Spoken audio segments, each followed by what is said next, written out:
as we wind down 2025, thank God for that, because it's been a shash.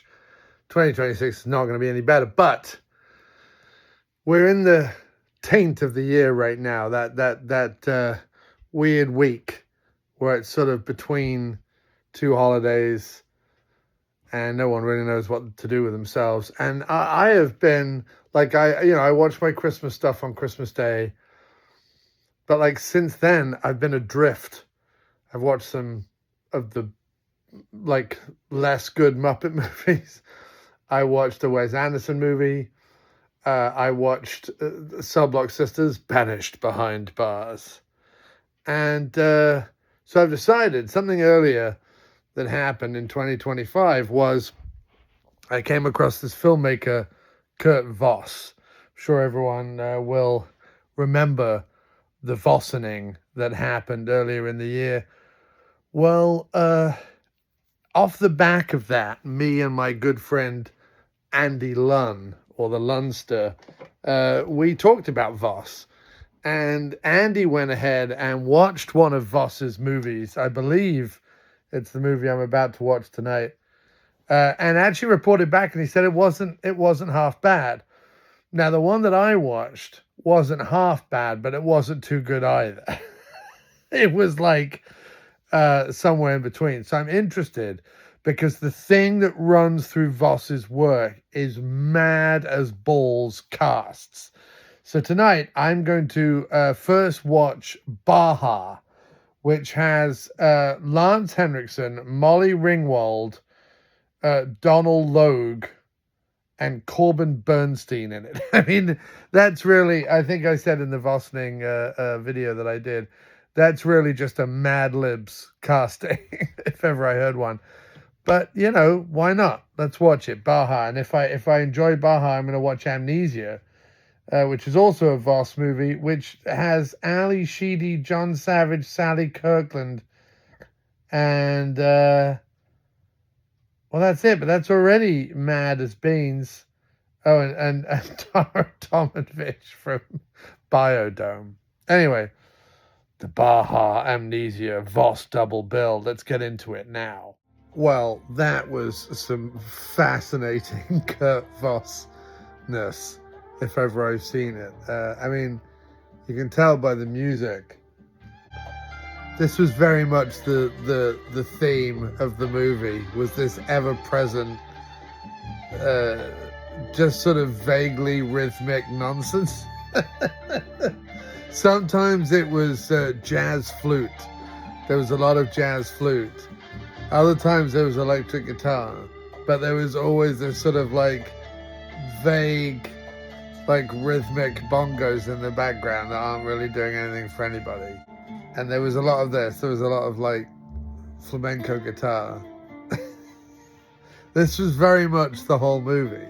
So now that you've heard this music, you will have seen the movie. So what can we say about Baja by Kurt Voss? Well, the weird thing about Voss, and I think the same thing happened with the other picture I saw of his, was it Highway Hitcher or whatever it was called? Anyway, it starts and it's absolute nonsense. Like, it just starts and you're like, oh, it's going to be one of these films. Okay. Then there's about an hour of everyone smoking. Everyone smokes while maddening jazz plays in the background. Everyone. This Voss makes movies like I would have made movies when I was 16. That's how Voss makes movies. Like, when anyone knows, like, when I was 16 and I was making like short films at college and things, that all of them featured me smoking, looking off into the middle distance, being like, I am the coolest cat in Groovetown. That's what Kurt Voss movies are like. So Kurt Voss and I are sort of weirdly mentally linked in the whole, like, it's the 90s shoot, so we should just have people standing around smoking. Like, smoking was not only the coolest, but the greatest thing ever. Which, by the way, as a former smoker, it was. I'm glad I don't do it anymore. I won't ever do it again. But it was like back in the 90s. Back in the 90s, smoking was one of the best things that I've ever done. So, I'm revealing a lot. So Kurt Voss, Baja, second movie. Well, yeah, so the first hour is everyone smoking. The setup is absolutely preposterous. Everything is incredibly obvious. And no, and the thing is that what's quite admirable about Voss is he doesn't care either. Like, he has absolutely no interest in his characters or his setup or any of it. They're all intolerable twazzicks. Every single one of them. Couldn't care less about any of them. Yet, the genius of Voss is also that by just past the halfway point, well, there's so in the first hour, there is a absolutely ridiculous sex montage that is worth the price of admission to this movie. It is quite ridiculous, the sex montage that Voss decides to do. So that kind of wakes you up. You go, wait, what? What's going on? Have I got to care about these characters now because they're all having sex? So that happens. Then there's a bit more smoking. Then there's Donald Logue. What is he doing in this movie? He's playing the whole damn thing like Cousin Eddie from Christmas Vacation, the meth years. That's what Donald Logue is like. He's so irreversibly dumb. I mean, it's absolutely bananas how fucking dumb the man is. It's just it's mind-boggling. It's cataclysmically stupid how dumb he is. But then also, like, he does everything. He's either shouting and pulling a grimace or crying and pulling a grimace. And he just looks like young Cousin Eddie coming down off a weekend smack binge is what he looks like. That's what he looks like. And it's off-putting, and it's Donald Logue, and it's awful. But yeah, so anyway, you've got all that, smoking, Donald Logue, people grimacing, people playing with guns like it's a thing that people do, and smoking, more smoking, intolerable smoking, maddening jazz. But then somewhere along the line, the genius of Voss is that he has dragged you so far. You get to that point where you're like, well, I'm too far in now. I can't give up. Maybe Voss will pull a rabbit out of a hat. Do you know what? He went ahead and pulled a rabbit out of a hat. The last act of this movie is a delight. It is a sheer delight of long desert vistas and a sort of slow-running car chase and maddening jazz, and it's somehow it all just works. Somehow the accumulative mundane effect of Voss's like third-rate Robert Rodriguez wannabe somehow has an accumulative effect where by the end of it you have been conned by the Voss, and you're like, I think I quite liked that, and you start thinking back to it and you go, yeah, Lance Henriksen's performance was really cool and nuanced. It wasn't. It was over the top and ridiculous and made no sense. I mean, none of it made any sense. It was just, he had no interest or investment in any of the characters. It's so funny. But, but you'll sit there because of the Vossening. You'll sit there and you'll go, no, but Lance Henriksen was like really cool in this movie and it was great. And wasn't Molly Ringwald, like, that was an interesting role for her. And the truth of the matter is it's not interesting. None of it's interesting. But you will have been Vossenized by the end of it. Such is the power of the third act, which, I can't even tell you what happened in the third act. It was just a lot of driving around in the desert and people shooting at each other and Donald Logue pulling the grimacy face. But, somehow it all worked. I've been Vossed. He's Vossed me right off. I've decided that I'm a Vossen for punishment, or a glutton for Voss punishment, for Voss punishment.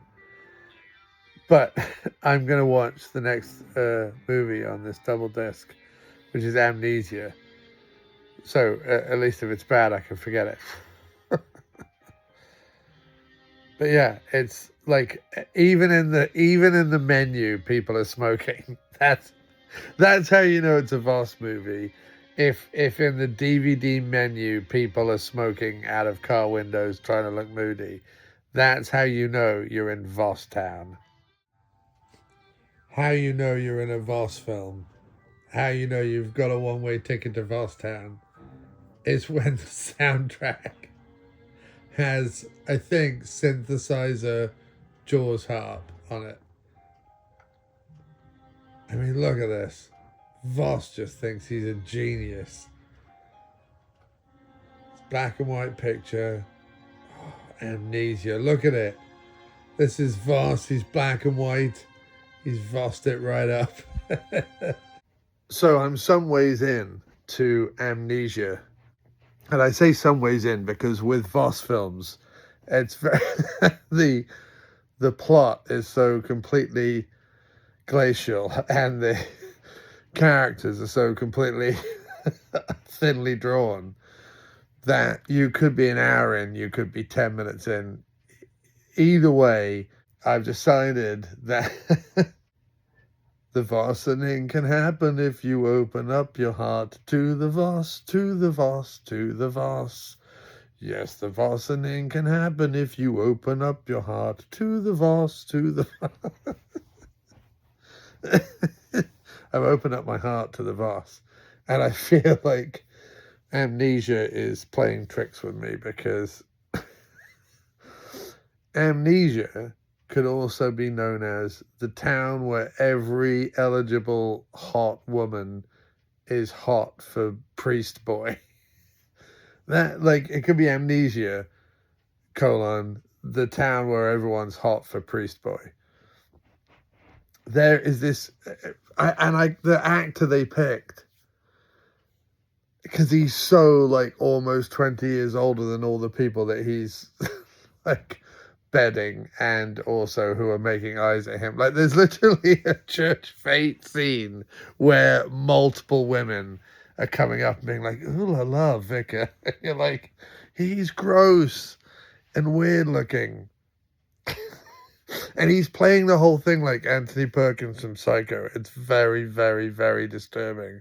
And he's like twirling these like gold crosses around him, and it's very, very, very disturbing. But I've opened up my heart to the Voss, so this is where it's taken me, watching Amnesia, or the town in which everyone's hot for priesty. It's just wrong. I can't even make a joke about it. It's just, Voss, you're wrong. Voss, you better check yourself before you Voss yourself. I really don't think I could ever explain successfully to my high level of requirement what I just sat through. What I just sat through is called Amnesia. It's by Kurt Voss. And wow. Again, somehow, and I don't know how he does it, but he knows how to play out a third act where it just goes from, well, maddening Jaws harp, as you can hear on the soundtrack right now. Like, what? Oh, of course, it's going to stop right now. Clarinet, there it is. Like, what kind of soundtrack is this for horny, repressed priest and his school teacher lover in a town where everybody wants to bang the priest? Like, everybody. It's like utterly appalling. The whole first act of the movie. He comes up with a plan that isn't even a plan to kill himself, but hilariously botches it because he's haunted by the fact that when he was a kid, he killed another kid. Like, he flat out killed another kid. And has been living with this his whole life. Voss, that's a running theme in Voss's films, is living with a dark secret.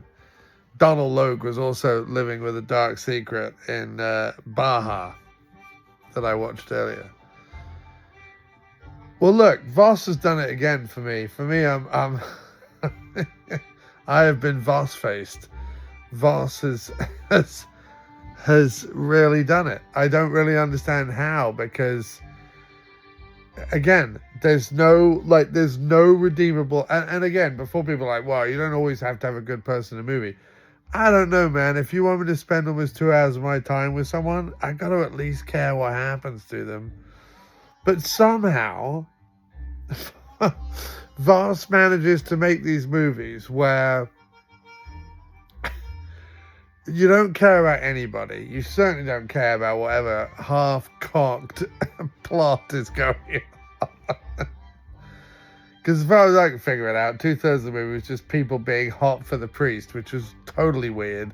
And then the guy playing the priest, playing him like a cross between Dollahide and fucking Norman Bates. He was one of the coldest, meanest people. He had all these women just throwing himself at him. And I'm like, it's really maddening because he's an awful human being. But then it just went into this whole other thing where the second half of the movie becomes like misery because he gets amnesia in like a comically ridiculous way where he slips and falls in his boat while trying to fake kill himself. He like basically almost really kills himself, wakes up with amnesia, and then Sally Kirkland at the hotel, who has been listening to him and his mistress do it from the laundry room, she is wildly in love with him, like completely cuckoo off her rocker from Misery. Annie Wilkes or whatever from Misery. That's who she is. She's basically like the Sally Kirkland goes Misery on this sexy priest guy who's now got amnesia and is talking like a young boy, but she's still like sexing him and stuff. It's really unpleasant and weird and dark, and you just kind of go along with it because you're like, all right, now we're in some sort of weird, twisted horror movie where Kirkland has basically got this poor bastard with a hole in his head, like locked up in a room, and she's just being all Kirkland all over him. It's unpleasant. And everyone's then after the insurance money. And then there's this guy who shows up who's an insurance detective. Never in a million years would an insurance detective show up on the day of the funeral, like basically proposition the widow and spread mistrust and bullshit around. But that's what he does. Old John Savage is it's like everyone is weird and everyone is repressed and everyone is sexual and everyone, like, no one knows what anyone, like, no one knows what they're doing. No one's living a life. Everyone's his child is completely fucked up. Like in the background of this movie, you see like the child just like throwing toys all over the place, or like picking up his slide and just like banging it against the grass. He's seriously, like, this movie. This was one of the most, where they talk about, what was that one that McConaughey and Hathaway did finally together in a movie? Hathaway, McConaughey, bullshit. Well, whatever that movie was, this movie is 500 times more bananas than that one. This has Ali Sheedy in it. What is going on? The Sheedmeister General. Who and Sally Kirkland are the big names in this one. John Savage. And then I don't know who plays the uptight priest, but they couldn't have picked a more unappealing man. I mean, they really couldn't have picked a more unappealing man than who they picked. But again, Voss comes through. I really enjoyed it. It went batshit. It didn't hold back. It was exploitation all over the joint, and I'm all right with it. Good on you, Voss. You're 2 for 2 tonight, mate. The Vossening will happen when you open your heart to the Voss. To the Voss, to the Voss, to the Voss, to the Voss.